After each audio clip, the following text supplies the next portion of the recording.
Olha, eu quero trazer agora uma outra informação e falar um pouquinho sobre aquela pressão internacional sobre os altos preços das hospedagens em Belém. O Brasil divulgou hoje que apenas 47 de 196 países confirmaram presença na COP30.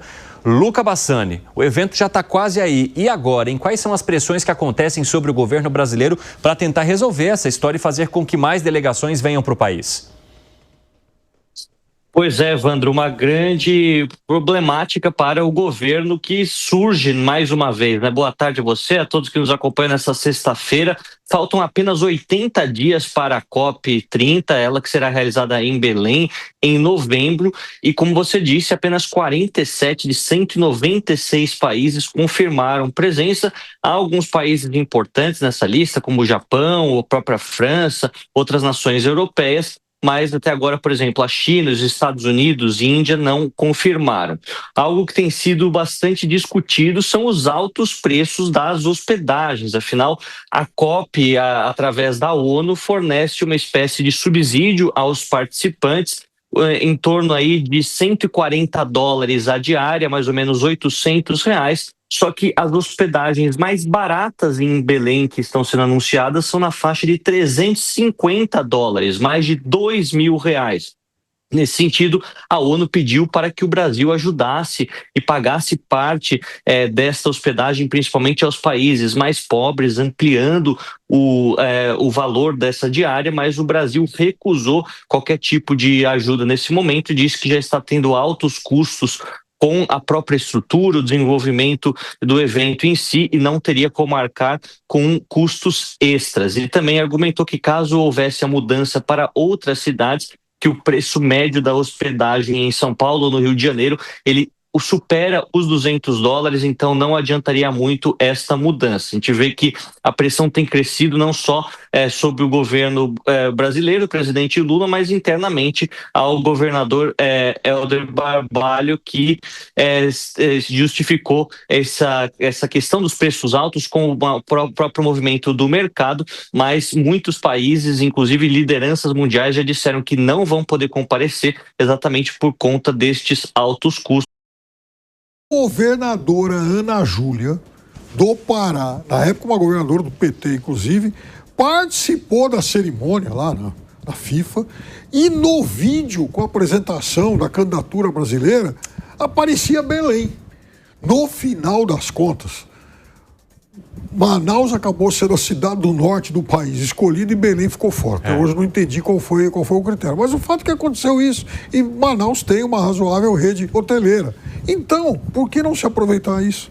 Ô Bruno Musa, como é que você avalia essa situação e até os preços que hoje são praticados pelos hotéis? Digamos que eles teriam o direito de oferecer isso diante da demanda e da concorrência? Tem, primeiro de tudo, o preço ele é uma resposta à livre oferta e demanda. Quando você represa um preço, a disfunção vai escapar por algum local. Veja, grande parte das pessoas não entendem bem o funcionamento da inflação, até porque ela é comumente conhecida como a alta dos preços, e não é. A inflação, ela é a desvalorização da moeda, a perda do poder de compra da moeda. A tua moeda vale menos, você precisa de mais unidades monetárias para comprar um mesmo bem. E aí, o preço, então, fica mais caro. A alta dos preços, ela é uma resposta, uma consequência da desvalorização da moeda, que tem vários motivos. Só que por que eu estou explicando isso? Porque no momento que nós atribuímos a inflação à alta dos preços, você vai achar que o culpado é o empresário ou o dono do hotel, que é o empresário que sobe os preços. E não é.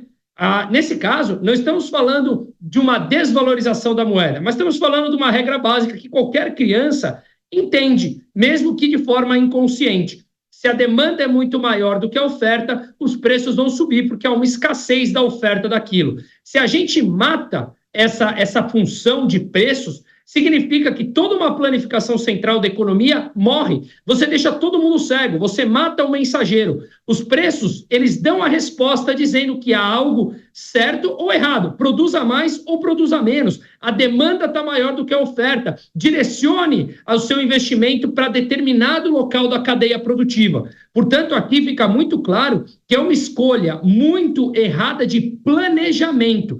Só que, como tudo no Brasil, não há planejamento e a gente nunca ataca a raiz do problema. Atacamos sempre o que está na ponta do iceberg. Ou seja, a gente vai lá e mata a essência de alguma coisa. Atacar a raiz, não, isso dá muito trabalho. É mais fácil culpar terceiros. E os terceiros acabam sendo sempre aqueles que geram empregos. Portanto, a narrativa está sempre errada e o monopólio da narrativa sequestrada pelos burocratas deve invariavelmente ser derrubado. Portanto, há um erro de planejamento brutal nesse tipo de ação. Interessante seu ponto de vista, Bruno Musa. Fala, Piperno, que foi arremate. Era natural que uma COP aqui no Brasil e numa capital da região norte, na Amazônia, fosse atrair mais atenção do mundo do que uma COP, por exemplo, no interior do Egito, ou de alguma outra cidade por aí. E mesmo em São Paulo e Rio, né? Porque a gente está levando a COP para a Amazônia. Pois é. Mas é por isso que eu entendo que, dada a curiosidade que o evento ia despertar, até em função disso, as autoridades deveriam ter pensado numa co-organizadora. No caso, por exemplo,